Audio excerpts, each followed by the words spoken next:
Words and phrases people use to describe me. Strength, no quit, no excuses, animal, beast, American hero. Words and phrases I use to describe myself. Fallible, weak, never good enough, sometimes worthless, but hopeful. You want my secret? Hope, not confidence. That's my only secret. Despite what a lot of people assume, I'm not one of those people with an overabundance of confidence. I go to sleep the same as you, filled with thoughts of fear and doubt, plagued with uncertainty, questioning my decisions and direction, and I wake up every morning with the hope, the desire, the expectation that today I will live up to my full potential. Today I'll push myself beyond any limitations life tries to serve me. I suppose before being wounded in combat I had that soldier mentality. I was invincible. I was confident. Nothing could touch me. Nothing that hoped to stay standing stood in my way. I was fearless, motivated. I was living a life at a pace that couldn't catch up to me because I was indestructible. That all changed when I was laid up in a hospital bed for the better half of 2 years. My mind replayed the dreams of my life like a broken fucking record. I was forced to consider my choices, my direction.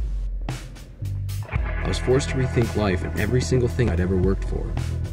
Even during this time though, my confidence, motivation, my relentless spirit did not waver. I was focused on a full recovery. I was determined to return to duty. Sometimes life throws us curveballs. Sometimes things are just out of our control. When I was medically retired from the Army, I quit. Plain and simple. I quit on life. Entirely. I felt like there was nothing else for me. Nothing more I had to offer this world. I self-medicated with alcohol. The whiskey numbed my raging thoughts. It shut my brain up, but only for a little while. Inevitably, the demons came out in full force. I was driven by my anger.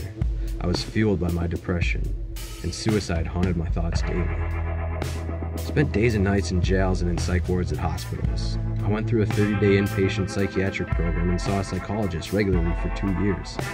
Nothing helped because I didn't want to be helped. I wanted to give up, give in and withdraw from life completely. Every fucking day, I hated myself for not having the courage to pull the trigger and end my suffering. The only thing that saved me was hope. It's hard for me to explain because I don't pretend to know or understand everything, but I heard that voice of hope fighting the surface. I heard it screaming. I still possess something that could benefit this world, something more I could give. I always give all the credit to my friends and family who carried the full weight of my burdens during this period of my life, a time when I wasn't strong enough to carry them for myself. But right now, and just this once, I'm gonna give myself some credit because I want you to give yourself credit for the shit you've overcome in your life. After all, it was my finger that didn't pull the trigger. I believe the heaviness of depression and the impending thoughts of suicide are like an extreme heat injury because once you go through it, you're more susceptible to future occurrences. I always feel like I'm sitting on top of a fence and a powerful gust of wind could blow me either way. But the air stays stagnant.